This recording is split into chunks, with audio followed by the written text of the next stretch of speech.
वंदे पुरुषोत्तमम।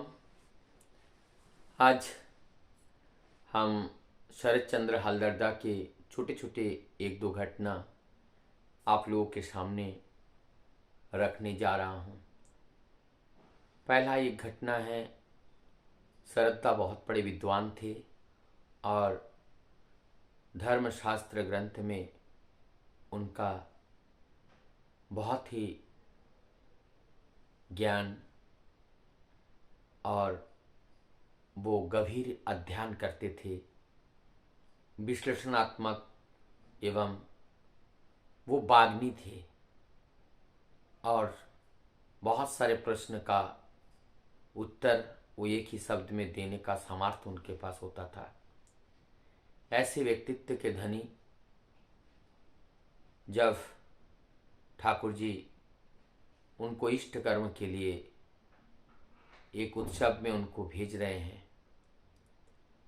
तब जब शरददा ठाकुर जी को प्रणाम करने आए तो उन्होंने कहा कि आप जब, और वो जगह था आगरतला, ठाकुर जी कह रहे हैं जब आप वहाँ से आओ हमारे लिए बेतांग जरूर लेके आना। बेतांग जो होता है, जो बेत है, बेत के जो नए वर्ड्स निकलते हैं और उसी को बेतांग कहते हैं, उसको खाया जाता है, वो खाने में भी अच्छे लगते हैं।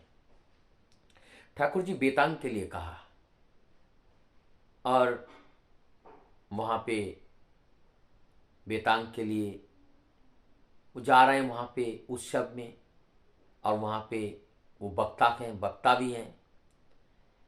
तब जब वो चले गए प्रणाम करके, तब वहाँ पे बैठे थे देवी प्रसाद मुखोपाध्याय। देवीदा ठाकुर से पूछ रहे हैं, ठाकुर एक बात पूछो। ठाकुर जी कहते हैं क्या? कहते हैं कि आपने ये शरददा को बेतांग के लिए बताई, ये बात हमें समझ में नहीं आया। कहते हैं देखो, वो जहाँ जा रहे हैं उनको वहाँ पे उनको वहाँ पे बोलना पड़ेगा और वो केवल उसी के विषय में जब वो ज़्यादा व्यस्त रहेगा, सोचते रहेगा, चिंता करता रहेगा, तब वो उसमें एक अहंकार सा आ जाएगा। वो अहंकार के वजह से उनके अंदर का जो शक्ति है वो संपूर्ण रूप से निखरेगा नहीं, उससे लोगों को हृदय में स्पर्श नहीं करेगा, क्योंकि वहाँ पे ठाकुर ज़्यादा नहीं झलकेगा, वहाँ पे अपना ही बातें ज़्यादा होगी। इसलिए मैं बेतांग की बात करके उनका जो मन है, उनका जो सोच है, वो बेतांग के पीछे मैंने लगा दिया। इसका मतलब देखिए, यहाँ पे भी एक रहस्य घन मूर्ति है, वो प्रेम घन मूर्ति है, वो परम दयाल, वो चतुर चूड़ामणि। क्योंकि जहाँ कहीं भी उनका ध्यान करके, उनका नाम करके, उनका स्तव करके जहाँ खड़ा होते हैं ठाकुर जी के अनुयायी, ठाकुर जी के भक्त, उनकी दो बातें बताने के लिए स्वयं उनके अंदर उपस्थित होकर उन्हीं के माध्यम से वही बात कहलवाते हैं। तो आज शरददा सारे काम किए, उन्होंने बेतांग की व्यवस्था की, सभी लोगों से पूछा, उनका अनुसंधान मिला, फिर बेतांग की व्यवस्था किए। इधर वो भूल गए कि यहाँ उस सब में हमें क्या बोलना है, क्या नहीं बोलना है। उसके बाद उनके याजन के लिए, जो इष्ट प्रसंग के लिए शरददा उठे, और तब जाकर के वहाँ जो इष्ट प्रसंग हुआ, वो इष्ट प्रसंग से सबके हृदय में घात किया। सभी लोग प्रभावित हुए ठाकुर जी की उस बात को, हमारे शरद हालदरदा के मुंह से सुन करके सभी लोग उद्बुद्ध हुए और तृप्त हुए। सभी लोग, उन्होंने ध्यान से इस बात, सभी लोगों ने ध्यान से इस बात को सुना।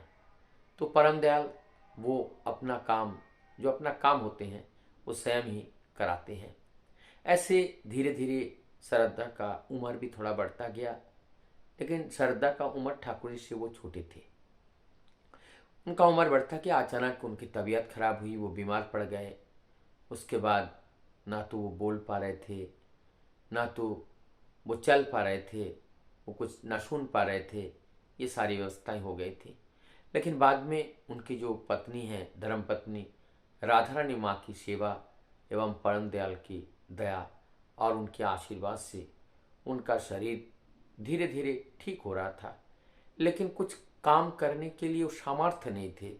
तब वो एक दिन असहाय होकर के वो ठाकुर जी से कह रहे थे कि मुझे तो और कोई काम करना नहीं आ रहा है, मैं आप रह के क्या करूं, प्रभु आप मुझे उठा लो, ऐसी बात कर रहे थे।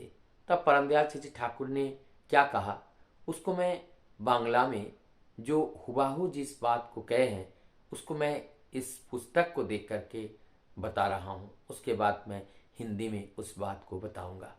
श्री जी ठाकुर के বলেন, আমার আর থেকে কি লাভ, আমি আপনার কাজ করতে পারছি না। ঠাকুর উত্তরে বলেন, না শরৎদা, আপনাকে থাকতে হবে। আপনি মহাস্থবিরের মতো এখানে বসে থাকবেন, तातेई আমার অনেক কাজ হবে। आप इसमें अंदाज़ा लगा सकते हैं कि परम दयाल जी ठाकुर कितना उनको प्यार करते थे, कितना भरोसा करते थे हमारी परम श्रद्ध शरद हालदरदा के प्रति। जब शरद हालदरदा कहते हैं कि ठाकुर मुझे रह के और क्या होगा, मुझे रहने से तो कोई फ़ायदा नहीं होगा, उससे अच्छा मुझे उठा लो, तब ठाकुर क्या कहते हैं, नहीं शरद्दा, आप अगर यहाँ केवल बैठे रहेंगे और चले ना चले, लेकिन आप अगर बैठे भी रहेंगे ना तो हमारे लिए बहुत काम होगा। कितना भरोसा था हमारी ये श्रद्धेय शरद हालदरदा के प्रति। ऐसे परम भक्त योगयुग में जब इस धरा पे आते हैं और उन्हीं की ही आकुति और उनकी ही जो उन्हीं के खिंचाव से, उनकी भक्ति से स्वयं भगवान इस धरा पर आविर्भूत होते हैं। ऐसे अनेकों असंख्य भक्त इस धरा पे आए हैं, उस समय भी थे और प्रभु राम के समय भी थे, प्रभु कृष्ण के समय भी थे, प्रभु जीसस के समय भी थे, मोहम्मद साहब के समय भी थे, बुद्धदेव के समय भी थे, वो गौरांग महाप्रभु के समय भी थे और जो रामकृष्ण देव के समय भी थे। आज परम दयाल श्री ठाकुर जी आए हुए हैं, ठाकुर जी आए हुए हैं और आज उन्हीं की जो दया, उन्हीं की जो करुणा हम लोग अगर समझ ना पाए, जान ना पाए और उनको ग्रहण करने से हम अगर वंचित हो जाए, मुझे लगता है जीवन में हम बहुत कुछ खो देंगे।